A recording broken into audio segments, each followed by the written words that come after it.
Disculpen la demora. Disculpen la demora. Estaba... A ver, vamos a empezar como siempre con una oración.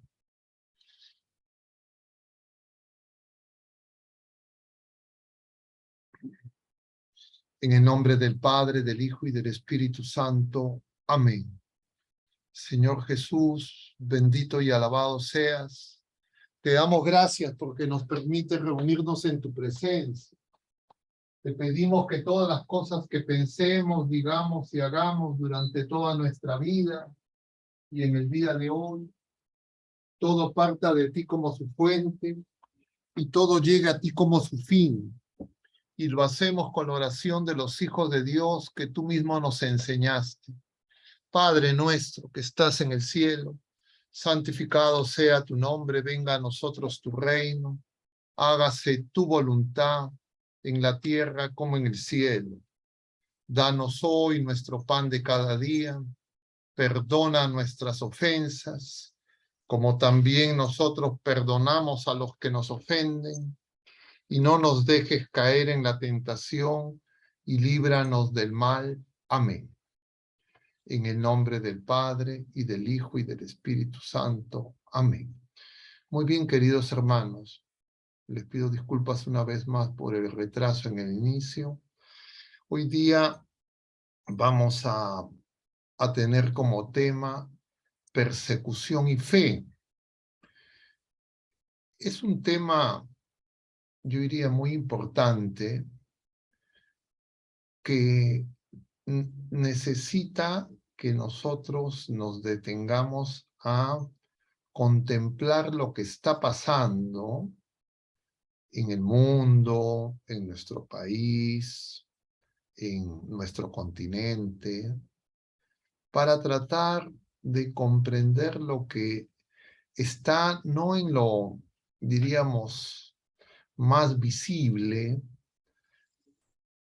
en los hechos más resaltados por los medios de comunicación y lo que estamos viendo con mucho dolor, sino para tratar de entender justamente desde la fe estos hechos. Y para eso es importante ver más allá de la coyuntura, porque cuando nosotros solo vemos la coyuntura, podríamos tener una mirada insuficiente. Y entonces nosotros todos creo que conocemos un poco las noticias recientes en relación a procesos que se vienen dando en distintos lugares, en especial en nuestro continente. Los que han merecido mayor atención han sido especialmente los que está sufriendo la iglesia en Nicaragua. Pero claro, no es la única persecución, tal vez es la más cercana y la que de alguna manera nosotros seguimos con mayor atención, pero se está dando en distintas partes, de distintas maneras, y entonces nosotros necesitamos una mirada desde la fe. Y la pregunta tal vez que uno se podría hacer es, ¿por qué se persigue la fe? El Señor mismo, Él nos dice en el Evangelio, está recogido en los sinópticos. Este año nosotros no hemos visto, por haber correspondido a otras fechas de lecturas propias, estos pasajes que continúan a ese conocido pasaje del joven rico. Conocen ustedes la historia, se acerca un personaje, en algunos sinópticos se le llama joven, que se acerca a Jesús y le dice, Maestro, ¿qué tengo que hacer para alcanzar la vida eterna? Y Jesús le responde, como ustedes saben, enunciando los mandamientos del 4º al 10º, y este hombre le dice, este personaje le dice, todo eso lo cumplo desde pequeño. Y entonces Jesús le dice, falta una cosa. vende todo lo que tienes, entrégalo a los pobres y sígueme. Y en ese momento esta persona que quería alcanzar la vida eterna, porque eso era lo que buscaba, se aleja, dice, triste. Y entonces los apóstoles, como siempre Pedro, un poco quedan escandalizados. Y entonces le dice, y a nosotros que hemos dejado todo, ¿qué nos va a tocar? Y Jesús les va a decir, al que ha dejado padre, madre, esposa, hijos, por el reino, tendrán 100 por 1, con persecución. Entonces nosotros sabemos, porque el mismo Señor nos ha dicho, que estando en el mundo y no siendo del mundo, nosotros seremos perseguidos. Y eso cualquier persona que intenta vivir la fe lo experimenta. Claro, las persecuciones tienen distintos matices, a veces las ironías, a veces las burlas, a veces regaños, a veces algunos epítetos, ¿no? Que cucufata, cucufato, que tanto estás en estas cosas. Distintas formas, creo que todos tenemos alguna experiencia sobre eso. Esa es la persecución, diríamos, cercana, no es la persecución, entre comillas, violenta, agresiva. Y eso empieza en Cristo mismo. Jesucristo, Dios y hombre verdadero, el Mesías esperado, como dice San Juan en en el capítulo 1 del Evangelio, vino a los suyos y los suyos no lo recibieron. Fue una alianza de los sacerdotes, los escribas, los fariseos, las distintas sectas que había en el pueblo de la primera alianza, con los romanos, los que finalmente pactan, se ponen de acuerdo y crucifican al Señor, sin ninguna razón.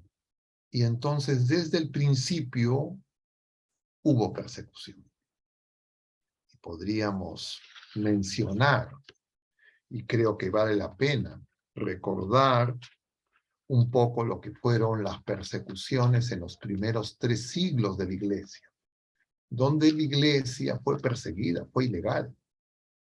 Diríamos, en esas épocas, ser cristiano era un delito desde la ley humana, y muchas veces la pena era pena de muerte, y muchos prefirieron la muerte a traicionar a su fe y a la esperanza. Simplemente por enunciar, para que tengamos una idea de esas persecuciones en los primeros 3 siglos de la Iglesia, cabe mencionar a Esteban, que fue el primer mártir, el protomártir, el diácono Esteban. El mismo Saulo participa, está presente en el momento de la ejecución de Esteban, y el delito, entre comillas, de Esteban es anunciar que ha visto el cielo abierto y al Hijo del Hombre sentado a la derecha y a los ángeles bajar y subir, como veíamos en este pasaje del capítulo 1 del Evangelio de San Juan, el día de ayer, ¿sí?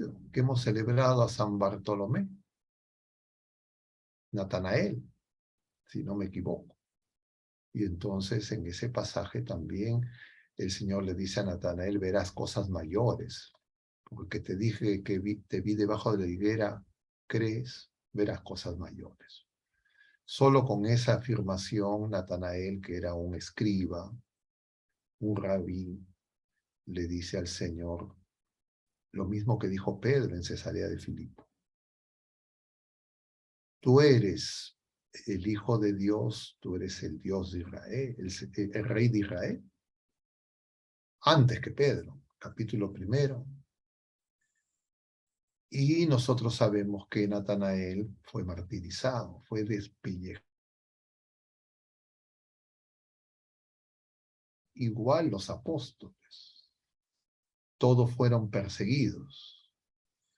Y bueno, claro, tenemos a Pablo y a Pedro asesinados por Nerón, y de ahí en adelante una serie de 3 siglos de persecuciones, con distintos énfasis en distintos momentos, y solamente por mencionar algunas de las más importantes, por ejemplo la de Domiciano entre el año 81 y el año 96, que dio un edicto, una ley que declaraba ilegal a todos los cristianos, tenían que ofrecer ofrendas a los dioses paganos, y si es que no las querían ofrecer, eran ejecutados.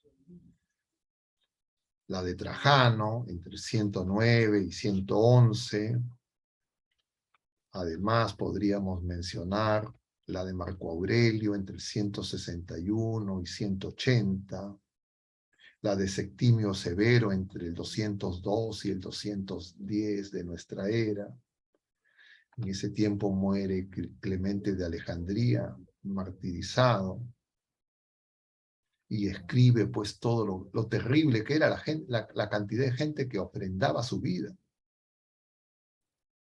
Y ese testimonio de los cristianos que preferían morir a ofrecer incienso a los dioses paganos, porque se le pedía que renunciaran a su fe y que para salvar la vida ofrecieran incienso a los dioses paganos. Y ellos preferían morir. Y eso impresionó profundamente a esa cultura romana, pagana, y por eso se surge esa frase, que la sangre de los cristianos es semilla, la sangre de los mártires, perdón, es semilla para nuevos cristianos. Y entonces, en lugar de que la fe disminuyera con la persecución, la fe aumentaba. Más martirio, más fe, más conversiones, porque era admirable para estas personas y testimonio de la verdad de lo que afirmaban, que preferían la muerte a negar a su Señor. Porque lo que les pedían eran cosas mínimas. Simplemente que echen un poco de incienso. Continúan estas persecuciones. Se pueden mencionar la de Decio. No estoy haciendo una enumeración exhaustiva, solo algunas he registrado. La de Domiciano entre el 256 y 259.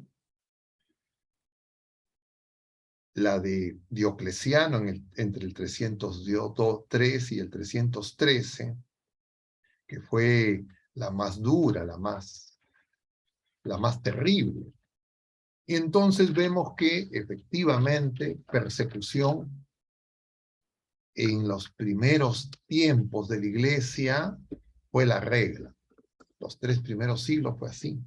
Entonces, para declararse cristiano había que ser realmente una persona de fe, porque era ilegal, no se podía afirmar públicamente que uno confesaba su fe, y existía el riesgo de que cualquiera te denunciara y que fuera llevado a estos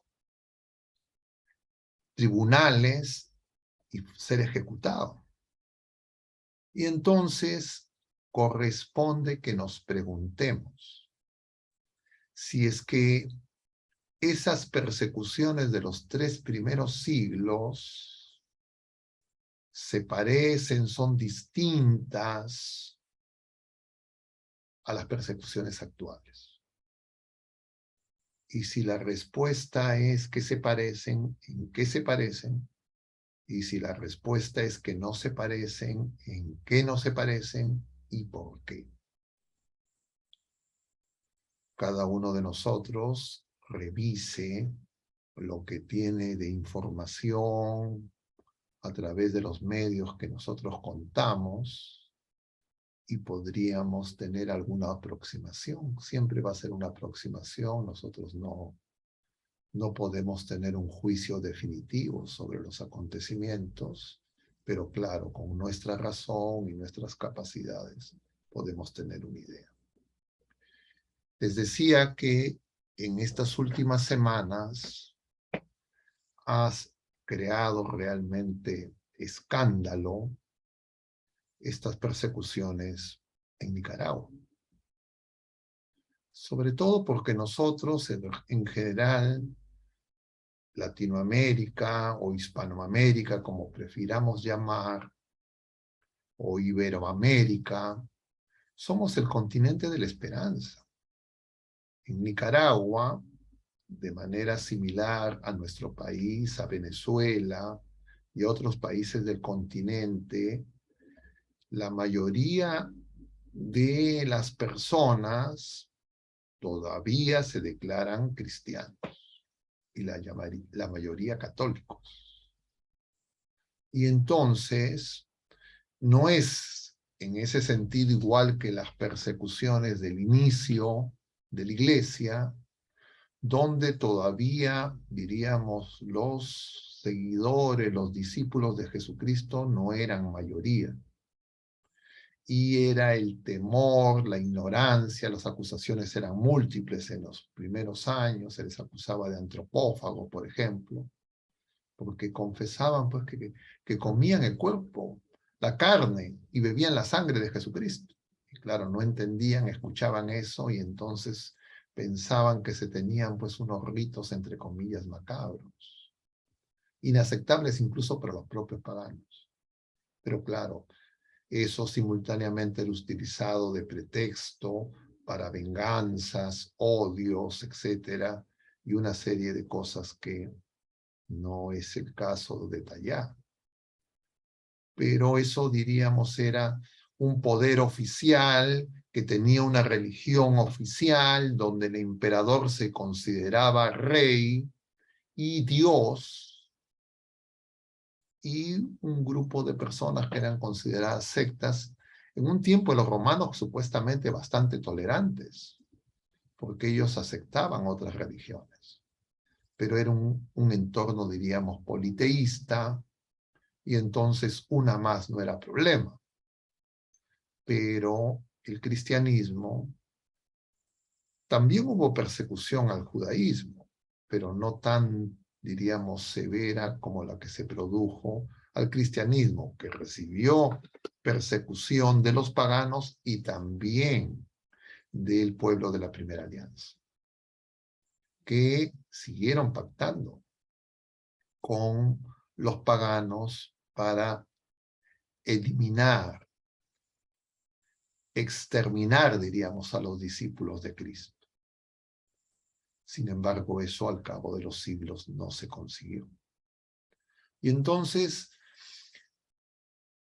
cuando uno observa las persecuciones actuales en nuestro continente, nota que tienen algunas características, diríamos, distintas. Pero, sin embargo, en otros lugares de mayoría musulmana, se realizan y se han realizado recientemente y continúan realizándose persecuciones, especialmente de estas facciones, diríamos, más fundamentalistas, donde quieren obligar a que todos confiesen su creencia religiosa. Entonces, preguntémonos, ¿qué ha pasado? ¿Por qué ya la persecución se da incluso en lugares donde la mayoría de los habitantes teóricamente se declaran creyentes o católicos o cristianos en las distintas denominaciones de los discípulos de Lutero, como ocurre en la mayoría de nuestros países, y creo que también es la realidad de Nicaragua? Entonces, yo diría, es un primer punto que quisiera mencionar. Pero como siempre nosotros cuando proponemos estos temas no son saltos que no tienen continuidad con lo que hemos venido conversando en los jueves precedentes. Claro, estos últimos jueves hemos tenido una situación un poco atípica, porque hace 2 jueves estuve de retiro y entonces hicimos una grabación y el tema que tratamos fue justamente un tema vinculado a la esperanza. El título específico lo voy a revisar para no cometer un error de cita, pero eso fue el jueves 11 de agosto. Era la fe es fundamento de lo que se espera. Entonces era la relación entre la fe y la esperanza. Y el jueves pasado, con ocasión de la celebración de la solemnidad de la Asunción, también hemos tenido un video con la presentación de Monseñor Munilla, que nos hablaba de esta solemnidad de la Asunción. Y decíamos en relación a estos 2 últimos jueves, que lo que se nos presentaba justamente la esperanza cristiana y María como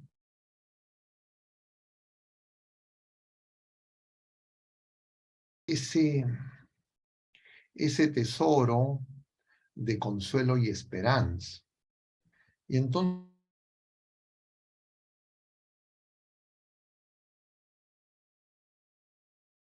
una cápite preliminar, a modo de conclusión preliminar, que una de las características que diferencia a las persecuciones de los primeros siglos, estos primeros 3 siglos de la era cristiana, en la época del imperio, de esta extensión de la fe y el testimonio de los mártires que fueron semilla para nuevos cristianos, y las persecuciones actuales, porque muchas de las persecuciones actuales son llevadas a cabo, por lo menos las que nosotros podemos tener más proximidad, por personas que en teoría no son anticristianos, por lo menos la mayoría son bautizados.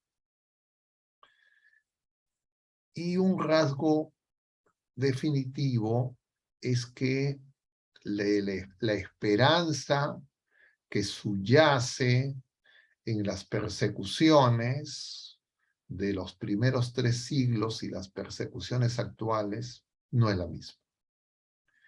Y para poder fundamentar esto, que quisiera remitirlos a esa misma encíclica del Papa Benedicto XVI, Espe Salvi, Salvados por la Esperanza, que hemos comentado algunas cosas sobre esta encíclica en los jueves pasados, especialmente en el jueves 11 de este mes. Y entonces voy a compartir, si tengo la autorización, algunos numerales simplemente para ilustrar lo que quisiera proponerles, que no son cosas que a mí se me ocurren, sino que el Papa nos muestra en esta encíclica, que es un documento muy valioso que hay que conocer, porque nos puede ayudar a entender cómo está nuestra fe, la personal, la familiar, y la fe de nuestras comunidades y de la Iglesia en nuestro país, en nuestro continente y también en el mundo. Si tengo la autorización, quisiera compartir un documento, si se puede. Breve, solamente son algunos numerales de esta encíclica, ojalá que lo pueda hacer. A ver. Me dicen si se ve. ¿Se ve? No. ¿Se ve el documento que he compartido? ¿Alguien me puede responder? Sí, padre, se ve.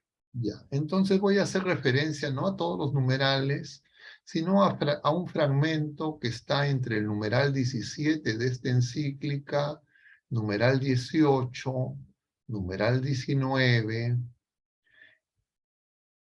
y numeral 20 y 21, si no me equivoco, ahí acá. Y parte del 22. Entonces, un fragmento que va del 19 al 21 y un reglón, de 17 al 21 y reglón del 22. Entonces, he resaltado algunas frases para querer enfatizar y analizar las persecuciones a la luz de la fe y de la esperanza. Porque la fe y la esperanza están íntimamente relacionadas, como hemos comentado anteriormente, pero sin embargo, y esto es lo que quisiera que notemos, sin embargo, la esperanza que mostraban estas personas que enfrentaban con fe las persecuciones en los primeros siglos, parece que no es la misma esperanza de las personas que enfrentan las persecuciones actualmente. Y entonces, el Papa, lo que hace el Papa Benedicto, es que señala que a partir de la edad moderna se produce un cambio en la esperanza cristiana. Y entonces ya la redención, la salvación no es obra de Jesucristo, ni la vida nueva en la patria celestial, sino que el ser humano expulsado del paraíso, que esperaba en Jesucristo, ya no espera de Jesucristo esa redención. Eso es lo que trae la edad moderna, que es este tiempo que empieza hace después, con Bacon hace la referencia el Papa, pero que, diríamos, tiene estos 3 últimos siglos, si queremos podemos extenderlo a los 5 últimos siglos. Estamos ante un proceso que no ha acabado. Entonces dice, el establecimiento del paraíso perdido ya no se espera de la fe, sino de la correlación apenas descubierta entre ciencia y praxis. Con esto no es que se niegue la fe, pero queda desplazada a otro nivel, el de las realidades exclusivamente privadas y ultramundanas, al mismo tiempo que resulta, en cierto modo, irrelevante para el mundo. Esta visión programática ha determinado el proceso de los tiempos modernos e influye también en la crisis actual de la fe, que en sus aspectos concretos es sobre todo una crisis de la esperanza cristiana. Por eso, dice el Papa, en Bacon la esperanza recibe también una nueva forma. Ahora se llama fe en el progreso, el progresismo. En efecto, para Bacon está claro que los descubrimientos y las invenciones apenas iniciadas solo son un comienzo que gracias a la sinergia entre ciencia y praxis se seguirán descubriendo totalmente nuevos, se surgirá un mundo totalmente nuevo, el reino del hombre, ya no es el reino de Dios. Según esto, Bacon mismo trazó un esbozo de las invenciones previsibles, incluyendo el aeroplano, el submarino. Y durante el desarrollo posterior de la ideología del progreso, la alegría por los visibles adelantos de las potencialidades humanas. Dice el Papa, es una confirmación constante de la fe en el progreso como tal. Voy a cerrar para comentar un poco más este numeral 17 y referirlo a lo que estamos comentando este jueves de Reflexiones Católicas. Y entonces, queridos hermanos, lo que se nos dice lo que nos enseña el Papa es que nosotros estamos en una etapa donde lo más importante no es la vida eterna. Lo más importante es el bienestar temporal. Y la confianza está puesta no en Jesucristo, sino principalmente en los desarrollos científicos, tecnológicos. Posteriormente, lo veremos en el siguiente numeral, todo eso se traduce en el quehacer político, que va a proponerse a través de las ideologías, en las grandes revoluciones, primero la Revolución Francesa, luego la revolución, diríamos, la propuesta revolucionaria marxista, y todas estas ideologías que traen en que, por ejemplo, en Nicaragua lo que produce la polarización son formas de un gobierno dictatorial que quiere imponer de manera, diríamos, prepotente, abusiva, sus formas ideológicas de comprender la realidad, y encuentra la oposición en miembros de la iglesia que resultan un obstáculo y entonces son perseguidos. Pero no son perseguidos principalmente por Jesucristo. Son perseguidos porque se oponen a sus planes políticos. Y eso va a dar pie a que estas autoridades señalen algo, porque van a decir que los que se oponen no es toda la iglesia, porque hay dentro de la iglesia miembros de la jerarquía que los apoyan. Y efectivamente, incluso dentro del pueblo, en este caso nicaragüense, hay bautizados dentro de los que persiguen a estos clérigos que han alzado la voz contra estos abusos y esta, diríamos, esta imposición ideológica. Entonces, no es igual que las persecuciones de los 3 primeros siglos, donde efectivamente también habían elementos políticos, económicos, de control, diríamos, social y político por parte de los emperadores romanos. Pero lo que se quería es que la gente deje la fe. Pero nosotros estamos en una época donde en la práctica ya no está Dios sobre todas las cosas. Ya no está Jesucristo sobre todas las cosas, y donde la discusión más importante es cómo resolvemos los problemas temporales. Y entonces se produce este desplazamiento que dice el Papa, donde ya la fe no es lo más importante, ya no es Jesucristo el centro, sino es el hombre.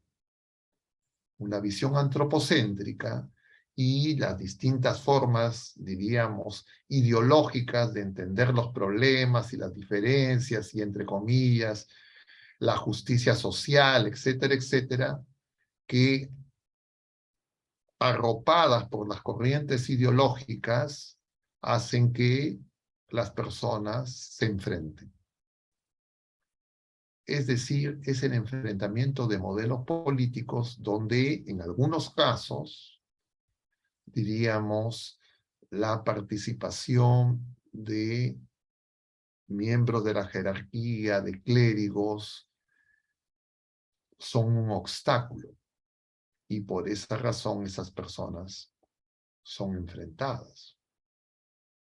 Y por eso es que son algunos clérigos, como dicen las mismas versiones oficiales, corroboradas por clérigos, no todos. Y efectivamente, cuando triunfa en Nicaragua la revolución sandinista contra Somoza, diríamos, entre comillas, los miembros de la iglesia, de la jerarquía de la iglesia, apoyan la revolución sandinista. Tan es así que llegan a haber 4 ministros que son clérigos, que participan inicialmente del gobierno con la complacencia de la Conferencia Episcopal nicaragüense. Claro, al cabo de algunos años, cuando se ve que esto es una visión que esas promesas, esas expectativas de justicia social, etcétera, etcétera, eran falsas. Y entonces, ya con la intervención del Papa San Juan Pablo II, esos permisos van a ser revocados. Y a esos clérigos se les va a exigir que se aparten del gobierno. Por supuesto, no lo obedecen. Y entonces siguen participando del gobierno. Claro, luego de los vaivenes producidos en las siguientes décadas, 80, 90 en adelante, hasta años recientes, con la crisis de 2018, se produce un nuevo enfrentamiento.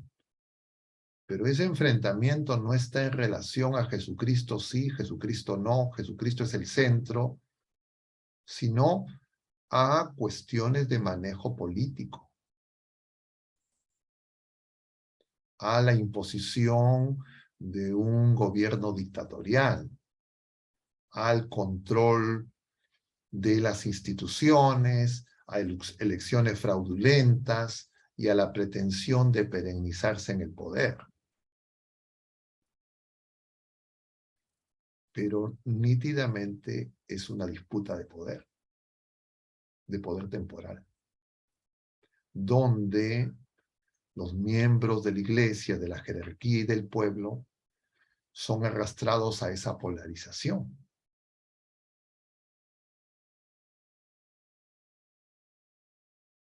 Y entonces, eso tiene que ver con lo que se produce, según lo que el Papa nos enseña, en ese cambio que se produce en la época moderna del desplazamiento de la fe y el reemplazo ante, diríamos, la primacía de lo temporal sobre lo trascendente y sobre lo eterno, el reemplazo de la fe, de la esperanza, diríamos, dice el Papa, del más allá por el más acá, y donde se presiona para que justamente la iglesia no intervenga, que se reduzca únicamente su intervención a las cosas trascendentes y se desentienda en esa mirada, diríamos, de dar al César lo que es del César, que es, diríamos, apoyada y alentada por la llamada Reforma Luterana y la acción, diríamos, de cristianos que no son parte de la iglesia, fundada por Cristo. Y de alguna manera el Papa nos presenta esa realidad y voy a compartir nuevamente el documento, este fragmento del documento para poder seguir comentando esto que les estoy mencionando.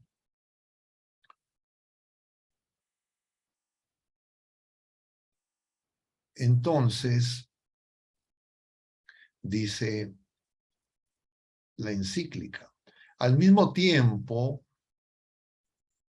hay 2 categorías que ocupan cada vez más el centro de la idea de progreso, razón y libertad. Ya no es la fe y la esperanza, ya no es Jesucristo, porque nosotros también queremos un progreso, pero un progreso que se da a partir de amar como el Señor nos ama y la victoria definitiva sobre la muerte y la vida nueva de hijos de Dios que se alcanzará con el reino de Dios. Entonces, al mismo tiempo, estas 2 categorías que ocupan cada vez el centro de la idea de progreso. El progreso es sobre todo un progreso del dominio creciente de la razón, la ciencia, la tecnología. Es considerado obviamente un poder del bien y para el bien, así se presenta. Es el progreso de la superación de las dependencias, supuestamente.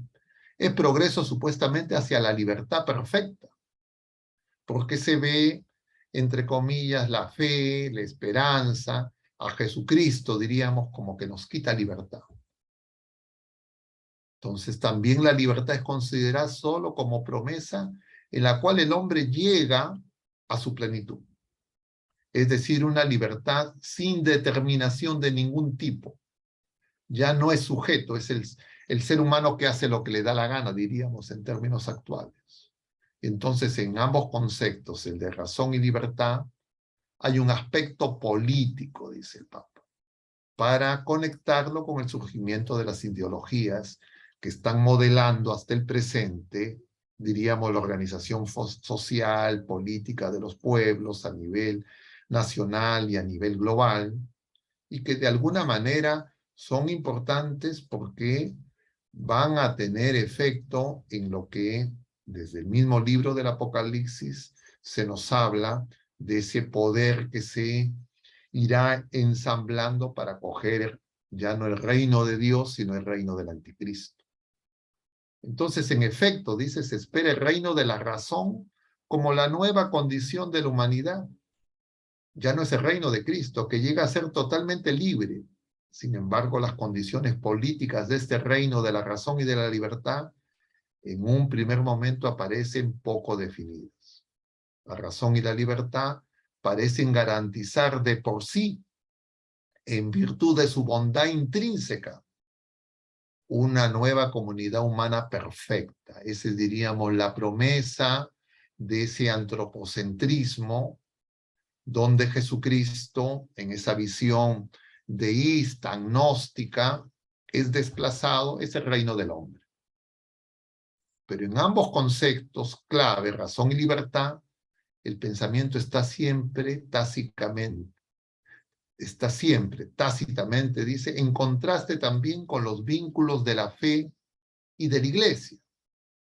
Porque así como en los vínculos de los ordenamientos estatales de entonces, es decir, se criticaba a la intervención de la iglesia y, entre comillas, su relación con las monarquías absolutas, entonces por ahí viene la crítica. Entonces ambos conceptos llevan en sí mismos un potencial, entre comillas, revolucionario, de enorme fuerza explosiva, que es lo que va a dar origen a la Revolución Francesa y luego a la revolución o a la propuesta revolucionaria marxista. Entonces hemos de fijarnos, dice el Papa brevemente, en las dos etapas esenciales de la concreción política de esta esperanza, que ya no es la esperanza en la vida nueva, en la vida de hijos de Dios, en el reino de Dios, sino es algo mundano, temporal, pasajero. Y menciona en primer lugar la Revolución Francesa y luego la Revolución Bolchevique.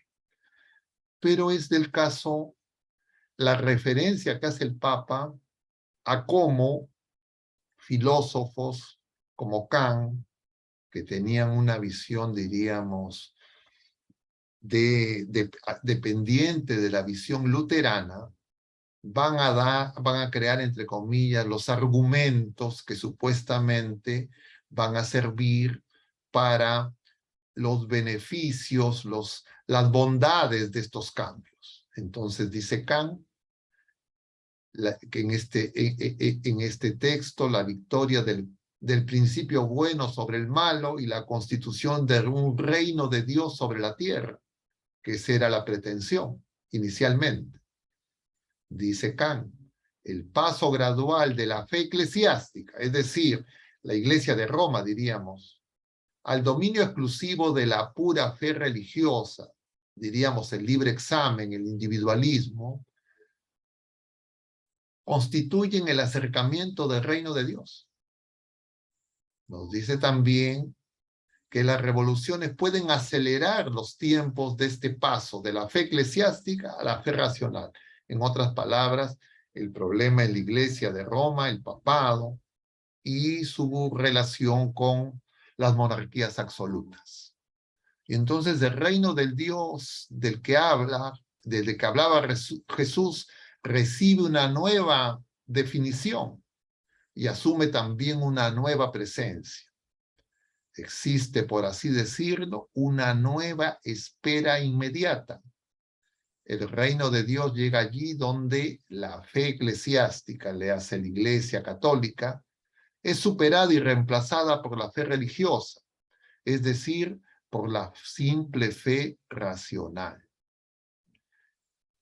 En 1794, ya después, en otra obra del mismo autor, El final de todas las cosas, ya Kant como que se da cuenta y presenta una imagen diferente.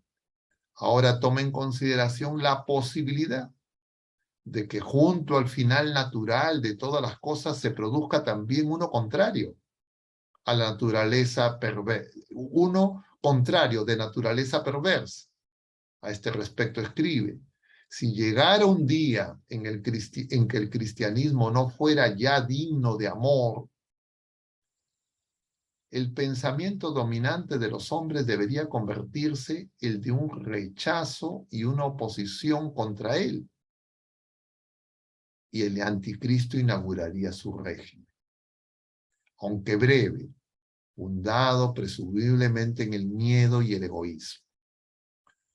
Y entonces voy a volver a cerrar para comentar un poco ese numeral, para entender no solo en términos, diríamos, coyunturales, mencionaba al inicio, ni regionales o locales, las distintas formas de persecución llevados a través de distintos poderes pasajeros, sino cómo esto puede ser entendido también en esa lógica de la teología de la historia como un proceso más amplio, que es el enfrentamiento entre esas dos ciudades, la ciudad de Dios y la ciudad del mundo. Como lo dice San Agustín en su obra tan conocida, que repito y recuerdo la cita que nos ayuda en síntesis a entender el sentido de estos procesos. Y dice San Agustín, se crean dos ciudades. Una que se funde en el amor a Dios sobre todas las cosas, hasta la negación de nosotros mismos, y la otra, que es la ciudad de Dios, y la otra, la ciudad del mundo, que es el amor a nosotros mismos hasta la negación de Dios. Y entonces ese amor a nosotros mismos, es decir, a nuestros planes, nuestros proyectos, nuestras voluntades, nuestra idea de progreso, controlado por nuestros métodos, nuestras técnicas, nuestras tecnologías, nuestras capacidades políticas, de activismo, de distintas formas de organización social, etcétera, etcétera, son lo más importante. Y entonces, el amor a Dios, hasta la negación de nosotros mismos, aparece como algo lejano, algo que no mueve y que puede no solo, diríamos, ser lo que determine el comportamiento, diríamos, de los paganos, de los ateos, de los agnósticos, sino también, supuestamente, de los laicos comprometidos, de los clérigos, de la iglesia. Y entonces nosotros creo que es pertinente examinar los procesos que se presentan en nuestro tiempo a la luz de estas consideraciones, porque, diríamos, siendo procesos cada uno específico y singular, que se presentan en las distintas realidades, no son totalmente independientes de este proceso general que San Agustín desarrolla a través de la llamada teología de la historia, que tiene que ver con la historia de la salvación. Es decir, entender los hechos desde Dios más que solamente de los actores políticos, de los personajes y las coyunturas ideológicas de gobierno, etcétera, sino más desde estas dos fuerzas. Es decir, Jesucristo, que ya venció, y el enemigo de Dios y de los hombres, que busca, derrotado, engañar, crear confusión, y que nosotros perdamos la fe y pongamos la esperanza no en nuestro Salvador, sino una redención humana. Y claro, conviene tomar eso en cuenta para poder, de alguna forma, aproximarnos a estas realidades. En aras de poder dejar un espacio para el diálogo y el intercambio, voy a volver a compartir el documento para revisar las últimas partes que les presento como, no como resumen, sino como fragmento, claro, con la recomendación que lean el conjunto del documento, que es muy actual y muy importante. Y entonces, en el numeral 20, dice la encíclica, en el siglo XVIII no faltó la fe en el progreso como una nueva forma de esperanza humana, y siguió considerando la razón y la libertad como la estrella guía que debía seguir en el camino de la esperanza. Sin embargo, el avance cada vez más rápido del desarrollo técnico y la industrialización que comportaba crearon muy pronto una situación social completamente nueva. Se formó la clase de los trabajadores, de la industria y el así llamado proletariado industrial, cuyas terribles condiciones de vida ilustró de manera sobrecogedora Friedrich Engels en 1845. Entonces, para el lector debía estar claro, esto no puede continuar así, es necesario un cambio. Pero el cambio supondría la convulsión y el abatimiento de toda la estructura de la sociedad burguesa, y después de la revolución burguesa, la revolución francesa, había llegado la hora de una nueva revolución, la proletaria. El progreso no debía avanzar simplemente de modo lineal a pequeños pasos, hacía falta un salto revolucionario, que es lo que propone Marx. Ese salto definitivo, gran paso de la historia hacia la salvación, hacia lo que Kant había calificado como el reino de Dios. Es decir, el reino en el más acá. Al haber desaparecido la verdad del más allá, se trataría ahora de establecer la verdad del más acá, dice el Papa. La crítica del cielo se transforma en la crítica de la tierra, la crítica de la teología en la crítica de la política. El progreso hacia lo mejor, hacia el mundo definitivamente bueno, ya no viene simplemente de la ciencia, sino de la política, de una política pensada científicamente, que sabe reconocer la estructura de la historia y de la sociedad, y así indica el camino hacia la revolución, hacia el cambio de todas las cosas. Con precisión puntual, aunque de modo unilateral y parcial, Marx describe la situación de su tiempo y ilustra con gran capacidad analítica los caminos hacia la revolución, y no solo teóricamente, sino que con el Partido Comunista nacido de su manifiesto de 1848, dio inicio también concretamente a una revolución. Su promesa, gracias a la agudeza de sus análisis y a la clara indicación de los instrumentos para el cambio radical, fascinó y fascina todavía, hoy de nuevo. Después, la revolución se implantó también de manera más radical en la Rusia soviética, como sabemos, 1917. Pero con su victoria se puso de manifiesto también el error fundamental de Marx. Él indicó con exactitud cómo lograr el cambio hacia la situación, el cambio de situación, pero no dijo nada cómo se debería proceder después. Suponía simplemente que con la expropiación de los medios de producción, con la caída del poder político y con la socialización de estos medios se establecería la nueva Jerusalén. En efecto, entonces, se anularían todas las contradicciones, por fin el hombre y el mundo habrían visto claramente en sí mismos, ¿no?, este paraíso en la tierra. Entonces todo podría proceder por sí mismo por el recto camino, porque todo permanecía a todo, todo pertenecía a todos, y todos querrían lo mejor unos para otros. Así, tras el éxito de la revolución, Lenin pudo percatarse de que en los escritos del maestro no había ninguna indicación cómo proceder. Había hablado ciertamente de la fase intermedia de la dictadura del proletariado, como de una necesidad que, sin embargo, en un segundo momento se había demostrado caduca por sí misma. Esta fase intermedia de la dictadura del proletariado, que de alguna manera es lo que se intenta aplicar en este socialismo del siglo XXI, que de distintas formas se busca implementar en nuestro continente, incluido Nicaragua por estos gobiernos.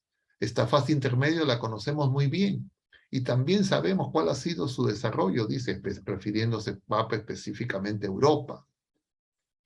Su desarrollo posterior, en lugar de alumbrar un mundo sano, ha dejado tras de sí una destrucción desoladora. El error de Marx no consiste solo en no haber ideado los ordenamientos necesarios para el nuevo mundo. En efecto, que ya no habría necesidad de ellos. Que no diga nada de eso es una consecuencia lógica de su planteamiento, dice el Papa. Su error está más en el fondo. Ha olvidado que el hombre es siempre hombre. Ha olvidado que el hombre ha olvidado al hombre y ha olvidado su libertad. De ahí la necesidad de la dictadura, de suprimir la libertad de expresión, de esos controles, de acallar toda oposición, toda crítica. Ha olvidado que la libertad es siempre libertad, incluso para el mal. Creyó que una vez solucionado la economía, todo quedaría solucionado. Su verdadero error es el materialismo.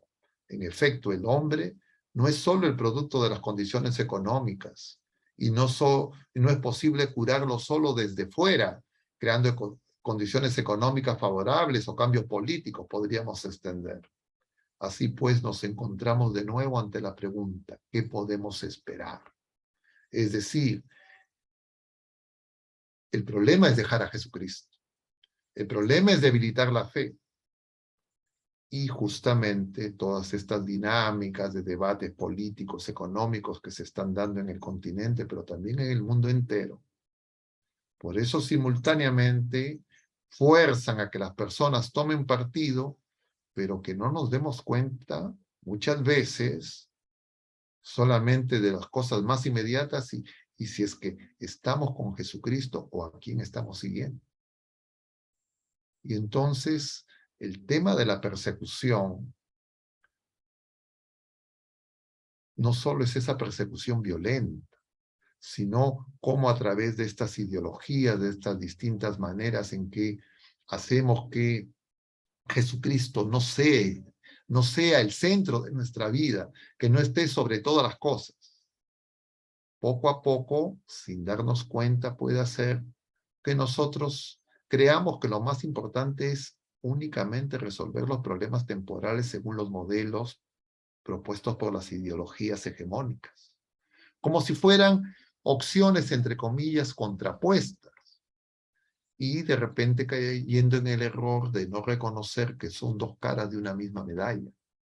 En el fondo lo que buscan es que el ser humano no tenga su esperanza en la salvación, en la redención de Jesucristo, y que nosotros, los bautizados, los miembros de la iglesia, clérigos, jerarquía y laicos comprometidos, seamos arrastrados a tener que optar por una de las opciones del menú que nos propone el mundo.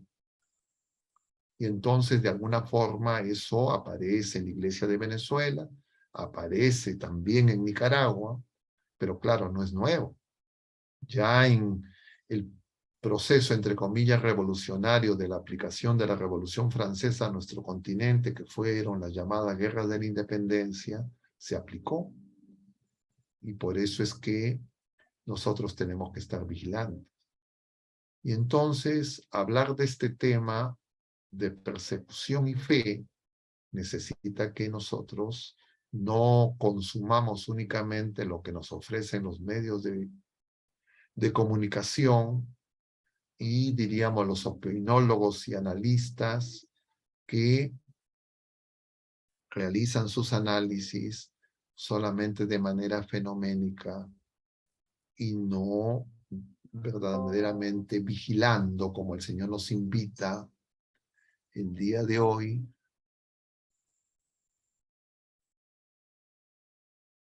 a estar vigilantes, porque nosotros no somos dueños, nosotros somos administradores.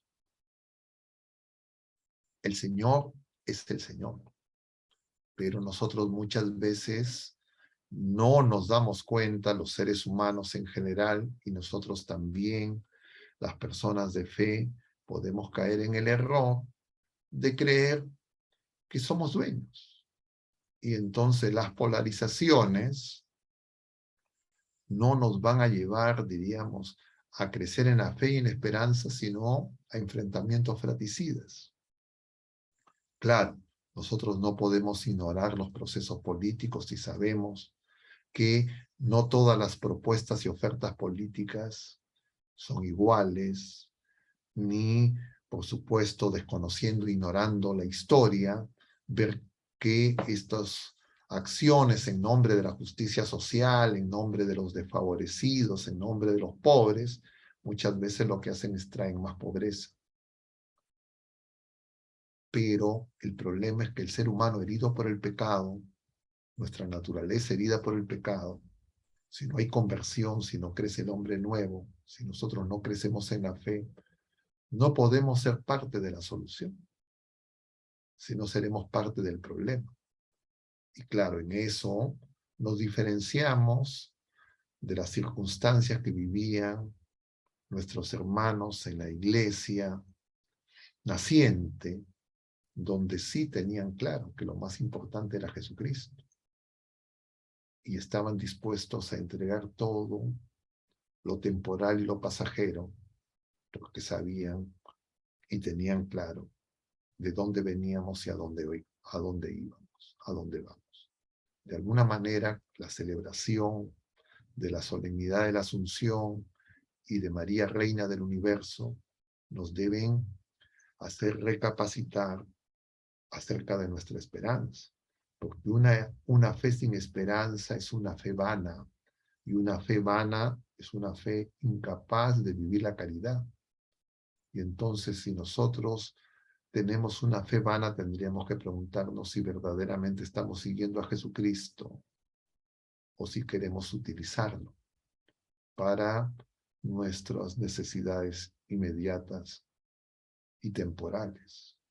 Y claro, todos estos esquemas de democracia representativa, los sistemas electorales, los medios de comunicación y todo lo que conocemos de estas llamadas sociedades democráticas contemporáneas, tienen una serie de circunstancias que pueden hacer que fácilmente seamos arrastrados por ese huaico sin tomar en cuenta lo más importante.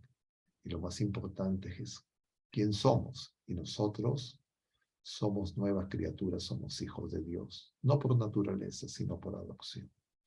Bueno, queridos hermanos, yo me voy a detener para ver si es que tenemos la oportunidad de algún intercambio y ver si es que esto que les he comentado les ayuda, o de repente he estado yo creyendo que les estoy trayendo cosas que nos ayudan a reflexionar y he estado más en un monólogo, solazándome yo solo, en cosas y no he logrado comunicarles, lo que nos puede ayudar a no perder de perspectiva quién somos. Muchas gracias, padre. Creo que la charla es beneficiosa, ha sido muy buena y tenemos algunas preguntas que le voy diciendo la primera. A ver.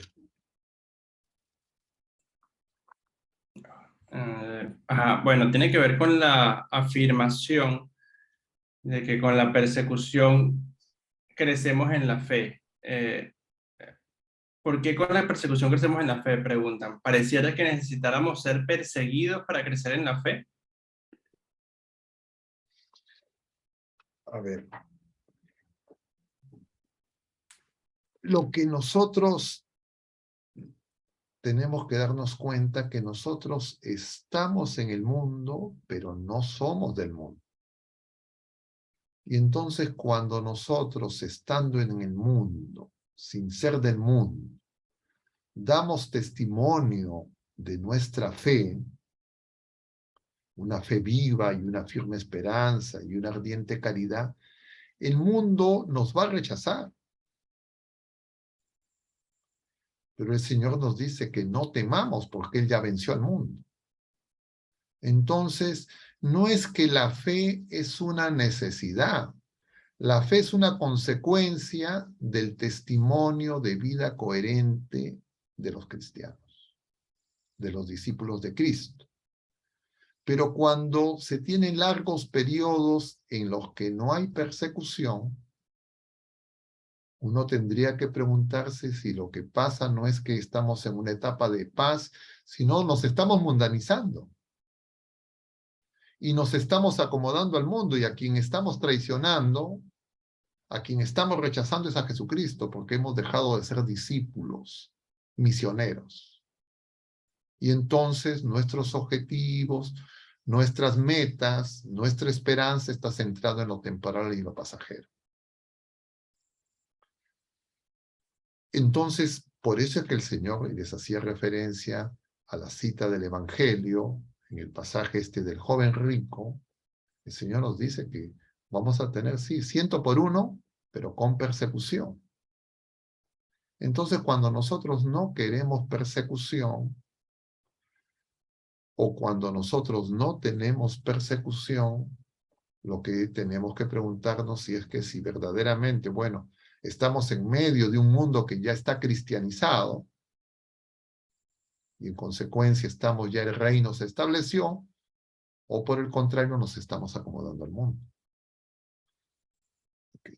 Ahora, si la persecución no es por nuestra fe, sino son por las posiciones políticas que nosotros asumimos desde nuestra fe, con nuestra capacidad y análisis racional, encontrando, diríamos, las ventajas y desventajas temporales de las propuestas políticas, nosotros podemos enfrentar persecución, pero no necesariamente esa persecución va a ser porque damos testimonio del Evangelio, sino porque estamos enfrentando diríamos, una lucha política,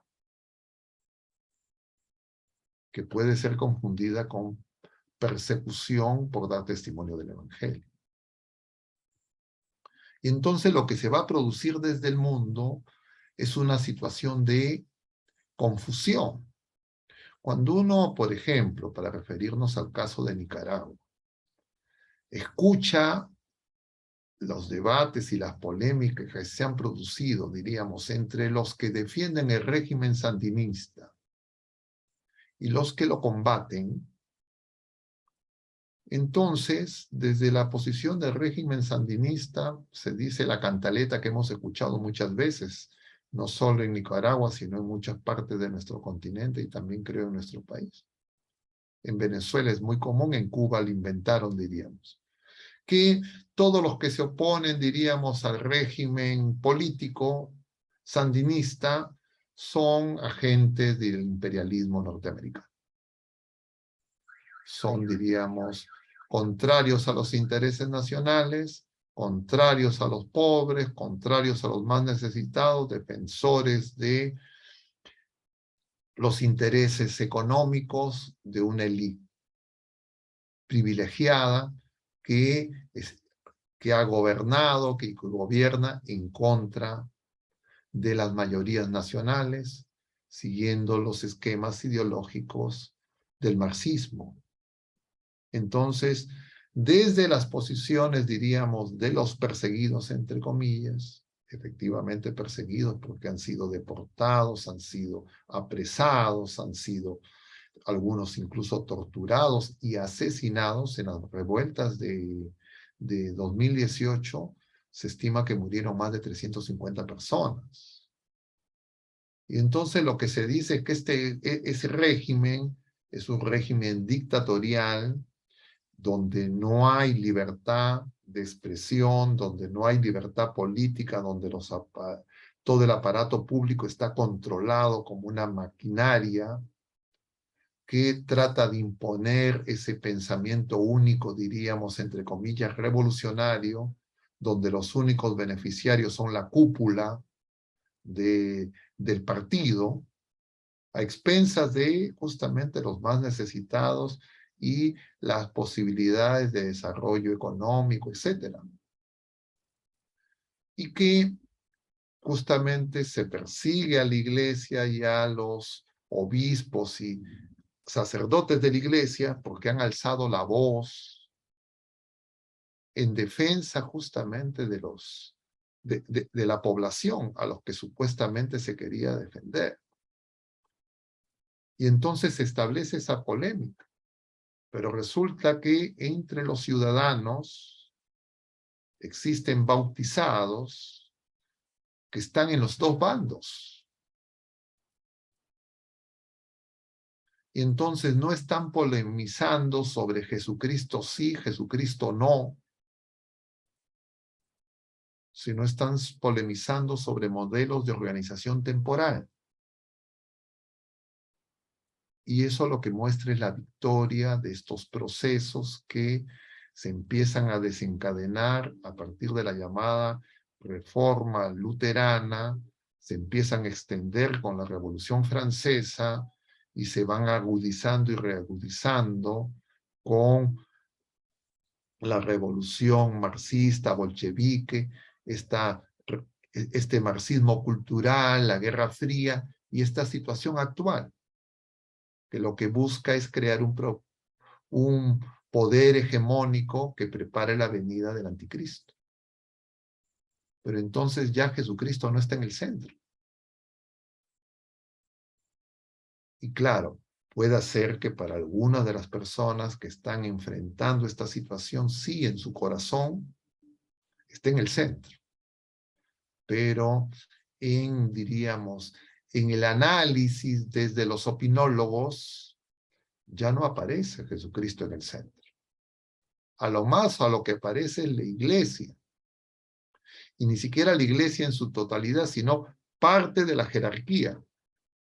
Y entonces por eso es que, y efectivamente así es, no hay unanimidad ni siquiera dentro de la conferencia episcopal en Nicaragua. Y eso lo podemos ver también en otras realidades. Porque tenemos, entre comillas, digámoslo claramente, un clero que tiene distintas preferencias políticas. Y entonces no queda claro qué es más importante, si la conversión y seguir a Jesucristo o avalar alguna de las opciones políticas.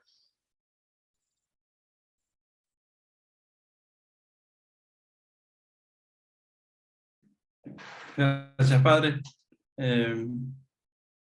Tenemos, bueno, varias preguntas. La siguiente es, padre, hemos visto que en el caso de Nicaragua, obispos de varios países han levantado su voz en contra de la persecución, en contra de la persecución. Según su opinión, ¿los laicos también podemos levantar nuestra voz en contra de la persecución? Pero por eso, yo lo que le estoy diciendo parece que no logro ser claro. Es que, diríamos, la denuncia nuestra es la denuncia del pecado. Y el pecado es alejarse de Jesucristo. Pero si es que para nosotros el problema es un problema político, de modelos, diríamos, de gobierno, etcétera, etcétera, democracia, dictadura y todas las dicotomías que queramos establecer, y no aparece Jesucristo, y qué es lo que trae el cristianismo y qué es lo que trae Jesucristo, entonces, diríamos, el El rechazo, yo ya no sé si es de laicos o si no, o es de personas que tienen distintas perspectivas, diríamos, políticas, ideológicas.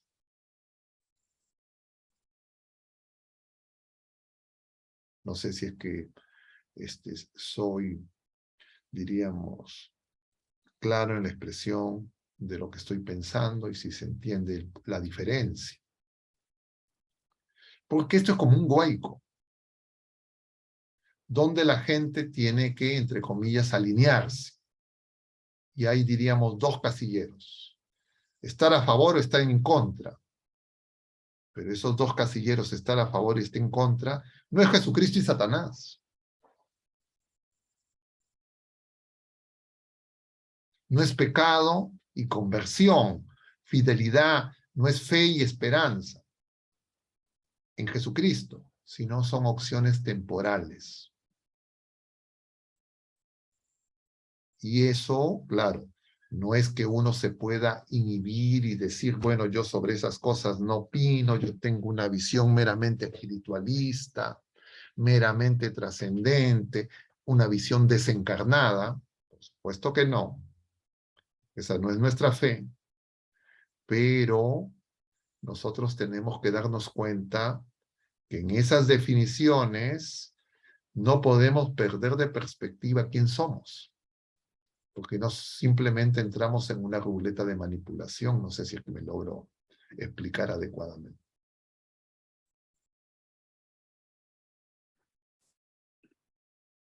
Sí, padre, muchas gracias. Eh, Hay otra consulta de Miguel Paredes. Dice, si somos millones de católicos y están atacando nuestra iglesia, ¿por qué no hacemos algo? ¿Acaso será que vivimos una ilusión al creer que nuestra conversión es verdadera y por eso preferimos transitar por la puerta ancha y no la estrecha? Por eso nosotros lo que necesitamos recordar una y otra vez que nosotros tenemos que vivir una conversión permanente. Seguir a Jesucristo es un camino de conversión y nosotros estamos llamados a la santidad. Y entonces tenemos que preguntar si nuestro testimonio hace que más personas vayan a Jesucristo, o nuestro testimonio lo que hace es que las posiciones ideológicas que promueve el mundo, diríamos, una u otra se debiliten o fortalezcan. Entonces, nosotros cuando vemos a la iglesia perseguida, se queman templos, se apresan obispos, se persiguen sacerdotes, nosotros tenemos que tener claro que lo que defendemos es al cuerpo de Cristo, los sacramentos de Jesucristo y la libertad de vivir nuestra fe. Pero estos procesos muchas veces se hacen convulsos. A mí me llama la atención, por ejemplo, porque he estado revisando un poco las noticias, yo no veo televisión, entonces no leo los periódicos regularmente, estoy, diríamos, un poco alejado, pero cuando tengo que aproximarme a esta realidad, he tenido que revisar las noticias. Entonces me llama profundamente la atención que las principales cadenas noticiosas en el mundo, que sabemos claramente cuáles son sus, diríamos, sus motivaciones, quién las financia y qué buscan, lo que alientan es, diríamos, una dicotomía y un enfrentamiento política-iglesia. Es arrinconar a la iglesia para que tome posición política. Pero cuando la iglesia toma posición política, hay riesgos. Y el riesgo es que la política se puede convertir en más importante que Jesucristo. Pero también hay el riesgo de que uno pueda callarse ante las injusticias, ante, diríamos, la agresión a nuestros hermanos. Entonces, ¿cómo nosotros defender a nuestros hermanos, a los pequeños, a los más débiles, a los que no tienen posibilidades de tener medios para satisfacer sus necesidades temporales, pero que además se les impide acceder al bien eterno? Ese es el punto. Nosotros no podemos separar lo temporal y lo eterno, porque ese es Jesucristo encarnado. Pero las posiciones, entre comillas, políticas, se centran en lo temporal. Y en el contexto de esta ideología del progresismo, Jesucristo pasa a un segundo plano, como nos señala con mucha lucidez, siempre con esa clara evidencia el Papa en su encíclica que hemos revisado en estos numerales.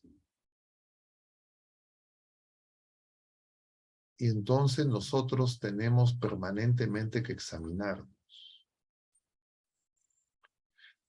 ¿Cuál es nuestro testimonio? Porque nosotros sabemos que las corrientes políticas ideológicas buscan siempre que la iglesia se haga funcional a sus intereses.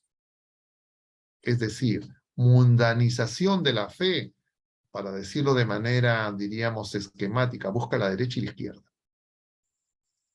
El capitalismo y el comunismo, el socialismo.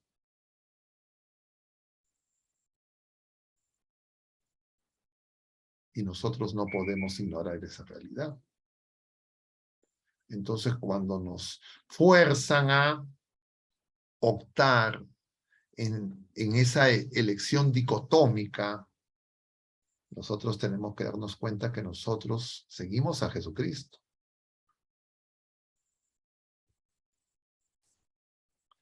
Ni a Adam Smith, ni a David Ricardo, ni a Marx. Ni a las visiones, diríamos, del marxismo cultural, ni estas visiones, entre comillas, globalistas. Y entonces por eso la realidad es compleja y confusa. Y por eso es que nosotros, que estamos llamados a hacer luz en medio de estas tinieblas, tenemos que dar cuenta de nuestra gran responsabilidad. Porque si no, uno fácilmente se hace activista político.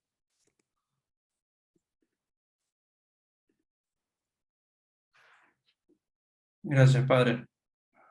Pasamos a la... Sin que signifique, dicho sea de paso, que la política, las opciones políticas en sí mismas sean negativas, pero claro, siempre y cuando no son contrarias a nuestra fe. Pero la Iglesia ha condenado igualmente el marxismo materialista como el liberalismo, el capitalismo salvaje.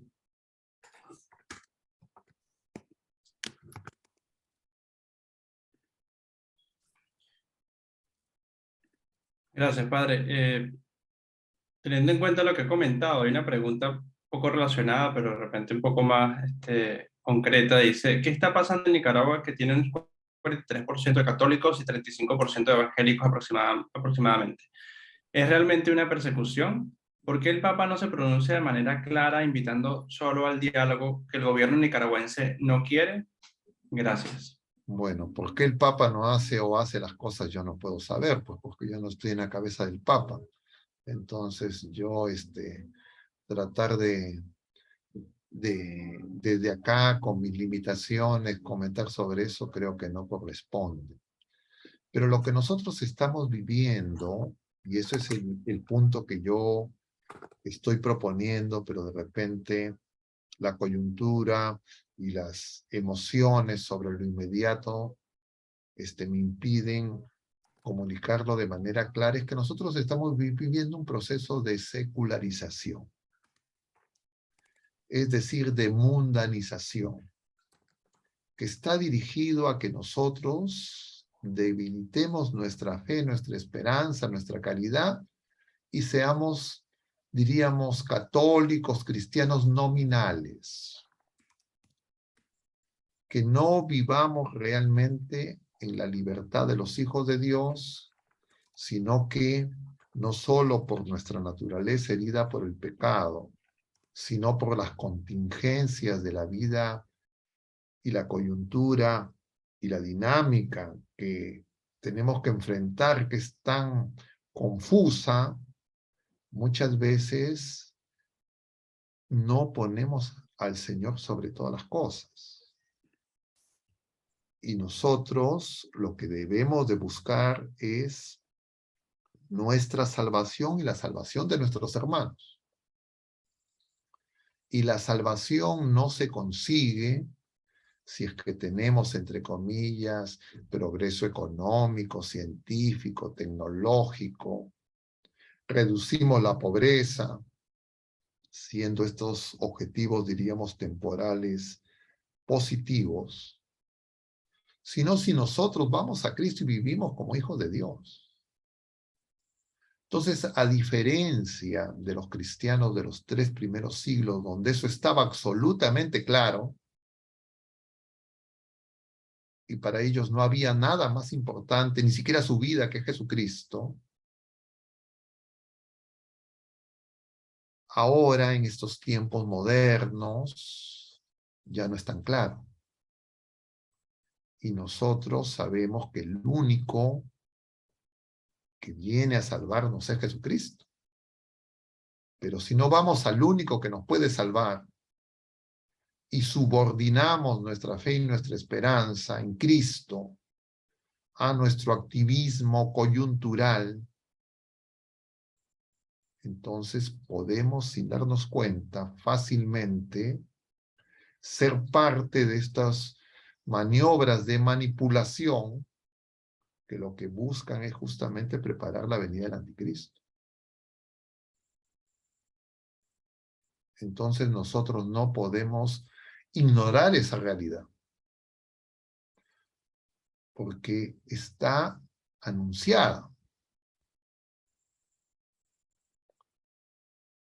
Y por eso es que no la tenemos que recordar una y otra vez. Claro, yo creo que, por supuesto, nos mueve más y nosotros nos sentimos mucho más motivados cuando, entre comillas, tenemos cosas, entre comillas, más concretas, más inmediatas. A nosotros nos parece demasiado ultraterreno, demasiado lejano. Y entonces tenemos que preguntarnos si es que esa impresión que tenemos es porque de repente nuestra fe es una fe vana. Si realmente estamos siguiendo a Jesucristo.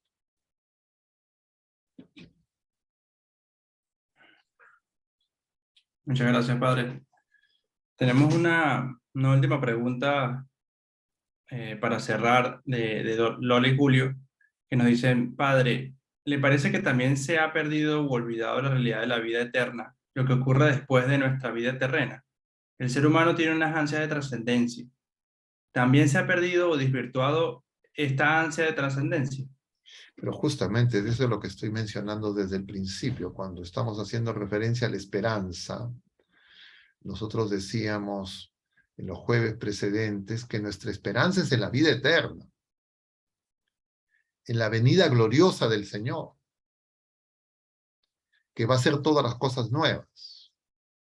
Pero que mientras peregrinamos, no nos desentendemos de nuestras necesidades temporales y de nuestras pequeñas esperanzas. Pero estas pequeñas esperanzas, es decir, pequeñas esperanzas, estoy llamando a las esperanzas temporales que todos tenemos, ¿no? Es legítimo que los padres de familia, que los jefes de familia, que todos nosotros pues deseemos el bien temporal para nuestros hermanos y para nosotros mismos. Eso no es, diríamos, Eso no es algo contrario a nuestra fe. Pero nosotros sabemos que eso no es lo principal, sino lo principal es nuestra fe en la victoria de Cristo. Buscar el reino de Dios, todo lo demás viene por añadidura. Pero lo que es la propuesta modernista es busca primero la añadidura y bueno, ya después te acordarás del reino de Dios.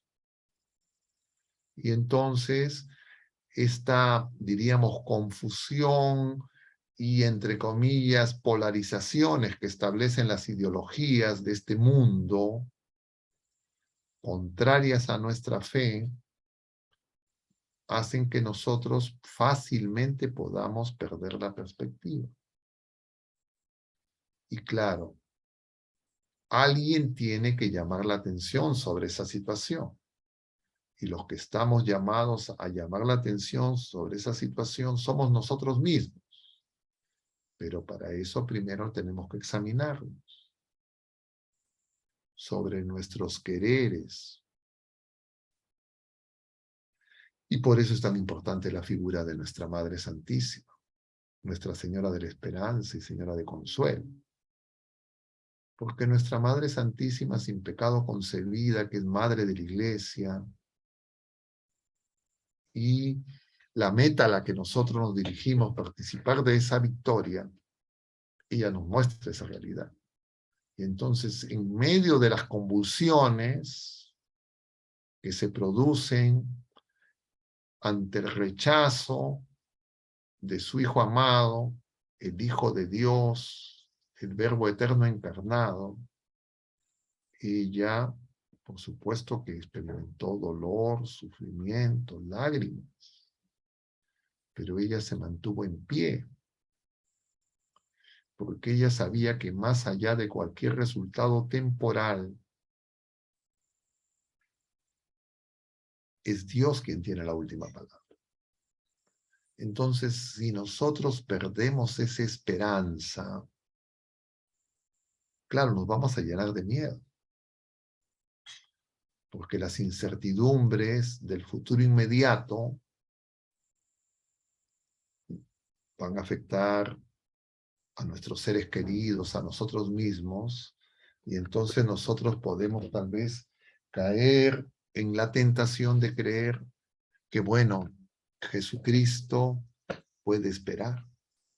Y esa es la tentación, y ese es el peligro. Yo creo que se me está acabando la batería, así que un momentito voy a enchufar, aunque ya creo que son las últimas preguntas, pero puede ser que se apague. No sé si con eso ayudo a la persona que hizo la pregunta. Por eso nosotros tenemos que cuidar nuestra fe y nuestra esperanza. Porque sin esperanza firme nuestra fe es vana. Y si es que nuestra fe es vana, no podemos vivir la caridad. Y el mandamiento es amar como el Señor nos ama.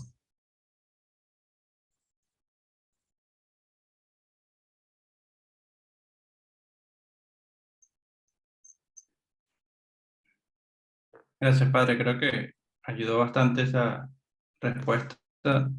La esperanza tiene que estar firme en nosotros para poder eh, actuar con caridad, ¿no? Creo que eso nos queda. Eh, bueno, acaba de llegar una última pregunta. Y si quiere, bueno, después de eso usted podría cerrar con una oración. La última pregunta que tenemos acá dice, la persecución a la iglesia es un ataque contra el cuerpo de Cristo. Pablo señala en 1 Corintios 12:26, si uno padece a todos duele. ¿Cuáles deben ser los principios que debemos mostrar en este tiempo actual como iglesia? Lo que nosotros, pienso yo, ahora y siempre, tenemos que saber que en Cristo nosotros hemos sido redimidos. Que nosotros estamos llamados a ser discípulos del Señor, es decir, escucharlo, obedecerlo, y que somos enviados por Jesucristo, que participamos de la misión de Jesucristo. Y entonces, igual que los apóstoles, que ante las amenazas temporales se atemorizan, se esconden, abandonan al Señor, lo niegan, nosotros tenemos que saber que somos el mismo barro y la única manera de mantenernos fieles es justamente actualizando nuestra vida de hijos de Dios en la Eucaristía, en la confesión sacramental y en la oración, es decir, en ese fuego que el Señor envía para que nosotros nos mantengamos firmes porque no alcanza nuestras capacidades intelectuales, nuestras convicciones humanas, la sola razón, ni nuestras expectativas, entre comillas, de libertad. Si no, necesitamos ser purificados por el amor de Dios, por el Espíritu Santo, porque el Señor quiere que seamos santos. Y entonces, si nosotros tenemos claro en nuestra vida que a eso estamos llamados, en cada contingencia y en cada circunstancia el Señor, el Espíritu Santo, nos revelará la verdad completa para que podamos testimoniar esa fe y esa esperanza con caridad ardiente, que es la que va a ayudar a que este mundo sea renovado.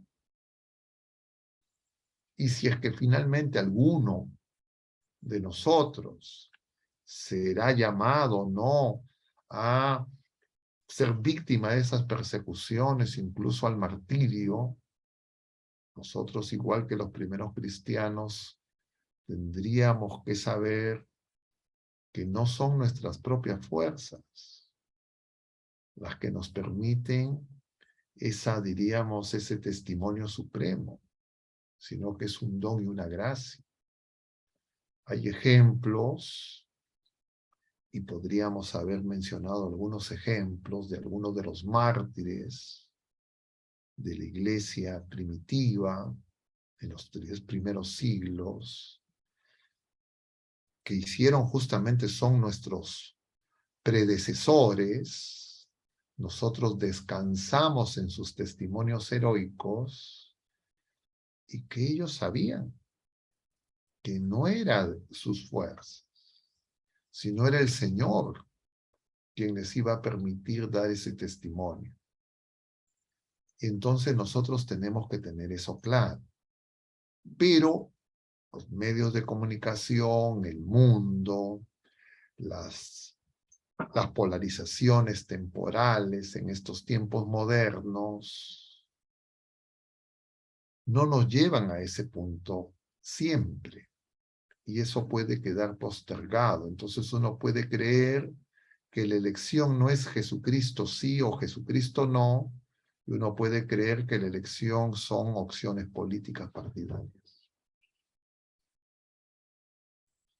que son, entre comillas, subsecuentes, consecuencias, no la primera decisión. La primera decisión es pedir ser fieles al Señor. Pero cuando nosotros presumimos y decimos, no, yo ya soy fiel al Señor, y de repente me voy envuelto en un enfrentamiento fratricida, porque Jesucristo viene a formar una familia, la familia de los hijos de Dios, y entonces ya no soy capaz de amar a mis enemigos, yo tengo que preguntarme si de repente esas reacciones, diríamos, emocionales, viscerales, que nos enervan, son conformes a nuestra fe, o ya hemos, diríamos, seguido el camino de los celotes, etcétera, como Judas. Judas, uno de los motivos por los que traiciona al Señor es porque cree que lo que propone el Señor no va a resolver lo que ellos necesitan. Y para él, lo que ellos necesitan es instaurar un reino temporal. Y un sucesor de David que, diríamos, expulse a los romanos, etc. No es tan distinta la contingencia que nosotros en nuestra generación y en generaciones previas y probablemente también alguna generación posterior, no sabemos, tenemos que enfrentar. Entonces, de alguna forma, nosotros hemos recibido una revelación de la verdad, que es la persona de Jesucristo y del amor de Dios y de quién somos nosotros. Y claro, eso nos interpela. Y entonces, esto significa que vivimos, como siempre, una etapa de prueba. Y en medio de la prueba, nosotros podemos sucumbir o ser fortalecidos. Ser fortalecidos, por supuesto, en la fe y en la esperanza y en la caridad, en la vida nueva de hijos de Dios. Todo lo demás es secundario.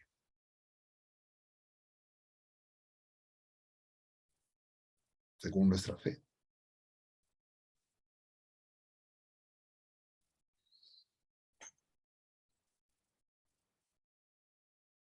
Nos queda claro, Padre. Muchas gracias por eso. Trataremos de que esas palabras resuenen y que, que reflexionemos para no caer en ninguno de los dos bandos, sino seguir solo a Cristo. Eh, no sé, Padre, su última reflexión y una oración. Vamos a terminar con una oración. De alguna forma, no sé qué he hecho. Algo hecho que... Allá, ahora sí. Vamos a terminar con una oración, hermanos. Definitivamente, este es un tema que puede aparecer como coyuntural, pero en realidad lo que nosotros somos peregrinos de la fe y en la esperanza. Y entonces nosotros apostamos a que por gracia podamos crecer en la vida nueva de hijos de Dios. Y claro, muchas de las cosas que ahora han aparecido a partir de esta situación, diríamos, más emergente, que la realidad de nuestro país hermano y la iglesia en Nicaragua, pero que no es algo que uno pueda pensar que es lejano y totalmente, diríamos, estamos inmunizados en nuestro país ni en otros países de nuestro continente, sino sabemos que es algo que se puede extender. O sea, nos toca mucho porque justamente nos damos cuenta que no es algo remoto y en consecuencia nosotros tenemos que estar vigilantes. Pero nuestra vigilancia para poder enfrentar estas situaciones pasa por crecer en la fe, en la esperanza y en la caridad. Es decir, ir a Jesucristo con mayor convicción, con una oración más fervorosa, deseando profundamente que el Señor pueda concluir en nosotros la obra buena que empezó el día de nuestro bautismo y que podamos nosotros ayudar a los más pequeños, a los más frágiles que el Señor ha puesto en nuestro camino, para que no nos apartemos del Señor, que ya venció el pecado, ya venció el mundo, ya venció Satanás, ya venció a la muerte. Y nosotros esperamos una vida nueva, que sabemos que es una esperanza cierta. Pero claro, es tal el impacto que nosotros en criaturas pequeñas y frágiles tenemos ante estas situaciones tan dolorosas. Yo veía las noticias, por ejemplo, y entre estos debates ideológicos entre las personas que están de uno u otro lado, en esta polarización muy marcada que hay en Nicaragua, pero también en nuestros países, veía el hecho de la expulsión de las hermanas de la caridad. Entonces, claro, se podría denunciar y entonces de repente las declaraciones, intervenciones de algunos de los miembros de la jerarquía, Pero estas religiosas, en lo absoluto estaban interviniendo en ningún problema coyuntural.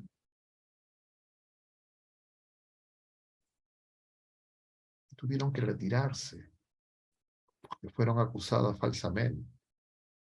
Pero por supuesto, más impacto mediático ha tenido no la expulsión de las hermanas de la caridad de la Madre Teresa de Calcuta, a quien celebraremos el próximo lunes, sino, claro, el vejamen ante el obispo y las personas que fueron, diríamos, claro, que no son cosas totalmente independientes, pero que nosotros tenemos que ver serenamente.